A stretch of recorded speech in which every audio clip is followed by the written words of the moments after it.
E aí, vamos estudar a lição? Terça-feira chegou, estamos no maravilhoso desenvolvimento do estudo de Apocalipse, capítulo 11, onde estamos falando sobre as duas testemunhas, a saber, o Velho e o Novo Testamento, como já comentamos e explicamos em um dia desses aí, que ficou para trás. Se você quiser, volta os vídeos aí para obter a recordação do que foi explicado.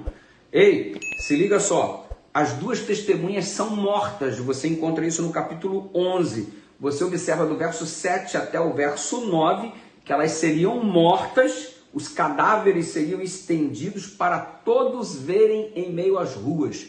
Que coisa, como é que a Bíblia iria ser destruída? Como é que a Bíblia iria ser levada a um estado de morte? Você se recorda do período que eu coloquei para você da supremacia papal, de 538 depois de Cristo, Justiniano foi declarado como autoridade civil, política e religiosa. O Papa Virgílio foi instituído por Justiniano como sendo toda esta autoridade.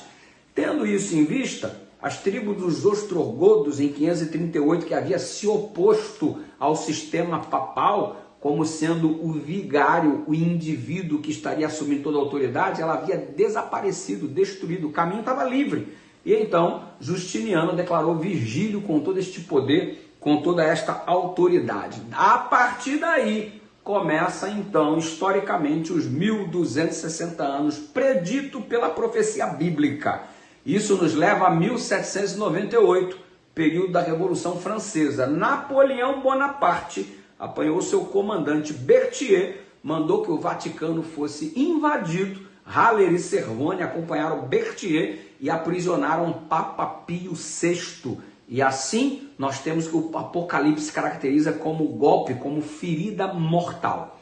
Tendo isso em vista, você observa que neste período de supremacia papal, ao término deste período foi exatamente o momento em que na história identificamos como o assassinato da Bíblia, como sendo então a França, a besta que surge do abismo, do caos, obviamente um instrumento nas mãos do diabo. Você percebe que não é o diabo pessoalmente que faz a coisa, mas ele manipula instrumentos. Assim como manipulou o Império Romano, agora manipula a França para este assassinato das Escrituras Sagradas. E aí você percebe que no dia 10 de novembro de 1793, por exemplo, uma data marcante, histórica, aconteceu na França o Festival da Razão. Exatamente, as Bíblias foram queimadas. Deus foi declarado inexistente pelo sistema legislativo daquele país. Já imaginou?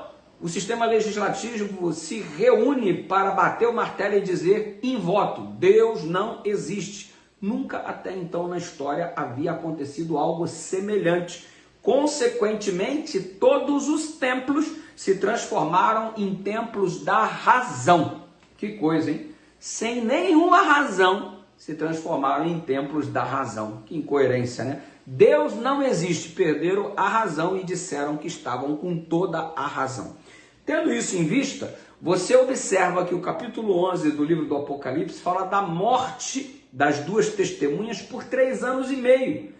E aí você recorre à história desenvolvida durante este período na França e você observa uma data interessante. Olha aí, que tal você anotar? 26 de novembro de 1793.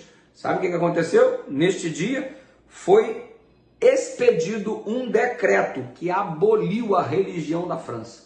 Nossa, marca a data. 26 de novembro de 1793, um decreto que aboliu a religião da França. E mais uma vez, Bíblias queimadas, aquelas coisas todas.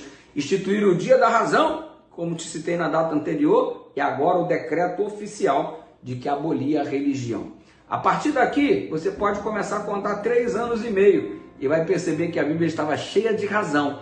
A morte das duas testemunhas ocorreram neste período de 3 anos e meio, e quando passa 3 anos e meio, exatamente depois do decreto que aboliu a religião, a saber, dia 17 de junho de 1797, 3 anos e meio depois, o governo francês removeu o decreto que dizia que a religião estava abolida.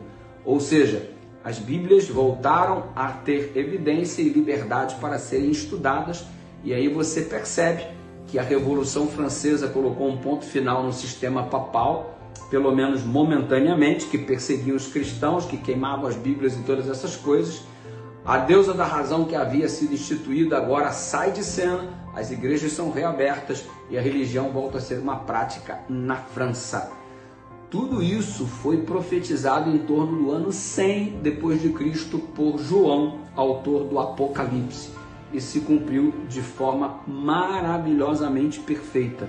É por isso que começamos a semana estudando Isaías 40, verso 8. Seca-se a erva, cai-se a flor, mas a palavra de Deus permanece para sempre. O diabo tentou destruir a Bíblia para que ela não chegasse até você. E olha a gente aqui, inclusive usando a internet para compartilhar o conteúdo das Escrituras Sagradas. Louvado seja o nome de Deus. Ore comigo. Obrigado, Deus querido, por termos acesso à Tua palavra, em nome de Jesus.